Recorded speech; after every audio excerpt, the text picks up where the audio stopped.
Hey guys, welcome to Chalk It Up to Crop Videos Wisdom Wednesdays. I'm Jessica Senesac here for our educators to help you through this time of crisis and always.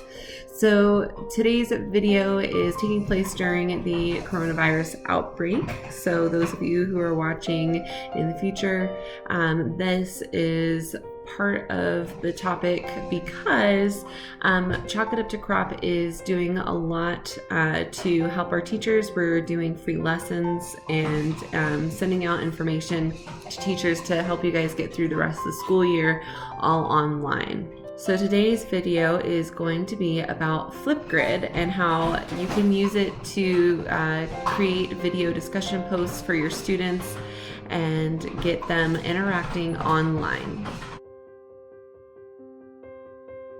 Those of you who want to use FlipGrid, go to flipgrid.com. It will automatically go to info.flipgrid.com, but you just have to type in flipgrid.com. This page will come up. If you don't already have an educator's account, do an educator sign up. Sign up with Google. It's the easiest thing, especially when you're using Google Suites and Google Apps. Click on your Gmail.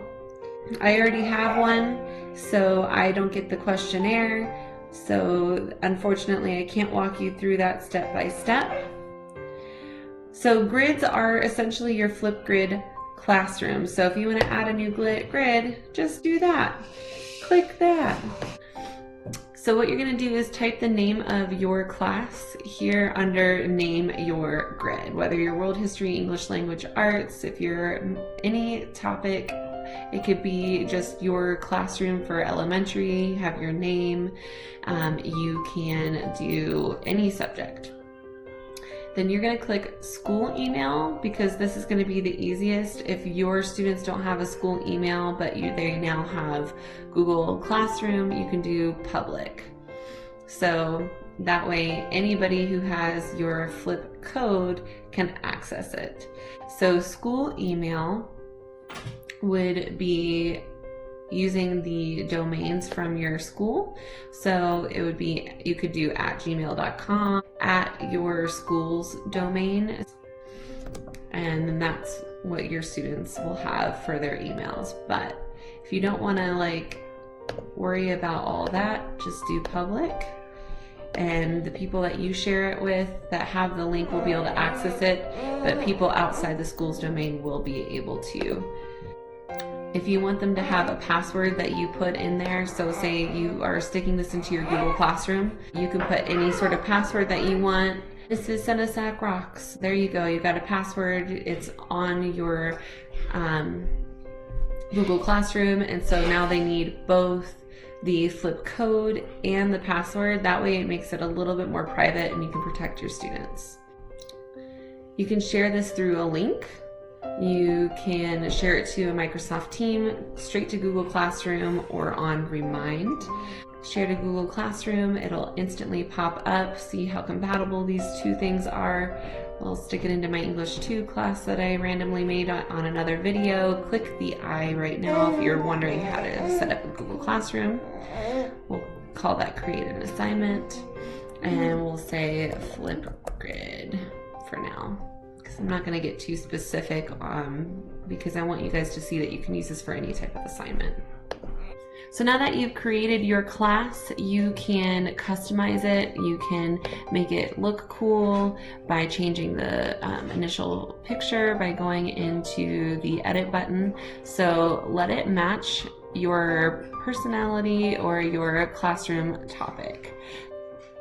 All that I did was press the pencil button right here to edit the grid. There's lots of edit settings.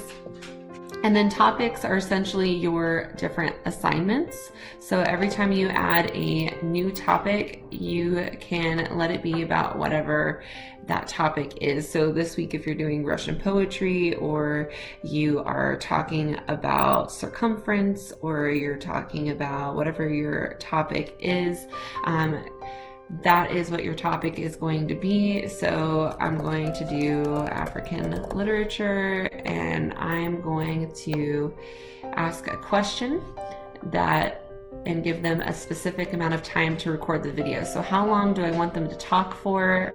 And this gives them that time limit. So if they need to explain the Pythagorean theorem in 15 seconds, then give them 15 seconds. If they have a minute or 5 minutes, say you're an English teacher and you want them to pick a scene and reenact it, that's what you can do.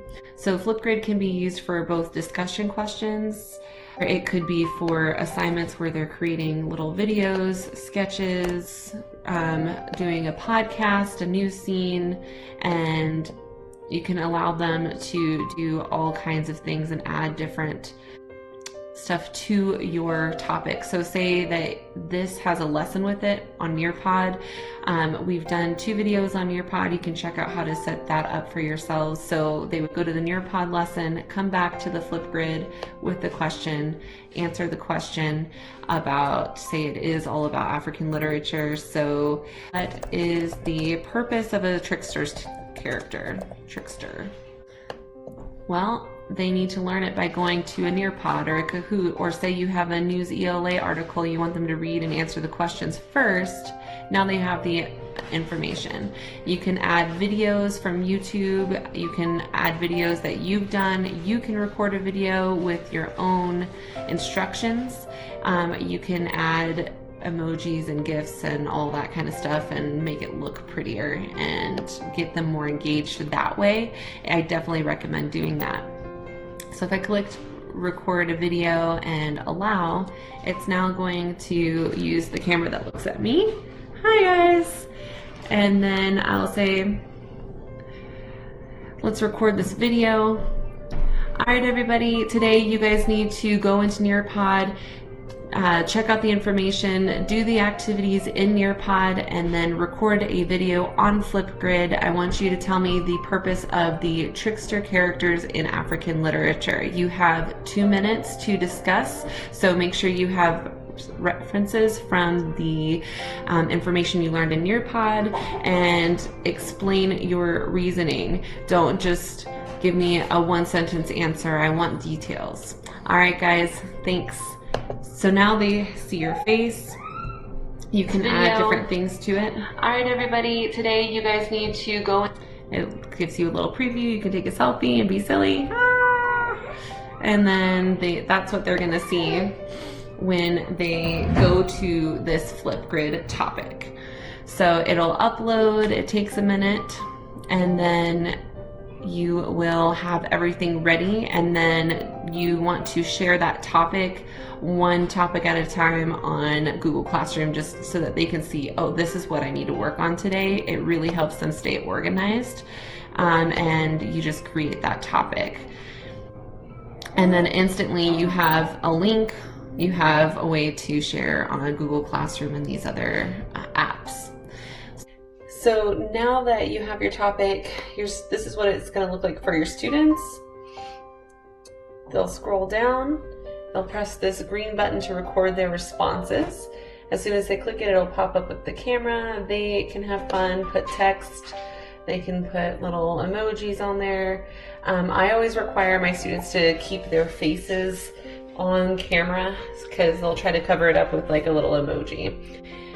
So that is how to create those lessons. Now let's look at the educator side. You can also do mixtapes. So say that you really liked a bunch of your students' responses, and so you want to create a little mixtape to highlight your favorites that will reward them. And then grid pals are basically like creating your friends here on FlipGrid. You can always check out different topics that maybe you aren't sure what you want. So this is one way to use FlipGrid, and it'll help you create different assignments. So say you want to do this text structure lesson. Now you can select this 1 week and 2 days. It's a whole lesson and it's here. You can add it to your favorites. I can select a grid and add it to my classroom. And now there's a new topic, and it's a totally completed, already done FlipGrid lesson. And what I forgot to go over initially was the video features. So make sure what you want to allow students to be able to do and not to do. That's important. And then I like to make sure there's student-to-student replies and make that a requirement of their grade, so they have to respond to each other. And I think that the student-to-student responses are really important, especially now when everything is online. They're not going to see each other in person, and they need that social interaction and to have those educated class discussions between each other. All you would do is click Update Topic. Everything else was done for you. And now you have a new topic. So let's go back to World History class, homepage, and now you've got 3 topics. So this is like your introduction, then you've got all the different topics. You can put a note on Google Classroom that if you see any FlipGrid topics that they haven't completed, to complete them for a grade. Make sure you have deadlines and due dates. And one day when we're back in the classroom, you can create QR codes. You can even do QR codes online through FlipGrid and have little videos come up when they scan a QR code. But we're not going to get into those advanced things today. Here we have now finished our basics and our quick tutorial on FlipGrid. If you like this video, please like, share, comment, subscribe. The importance of that is to get the word out there so that we can help each other. The most important thing is our students right now. So please get this information out there to those who need it and could use this to help create a fun classroom environment online during this time. Thanks, guys.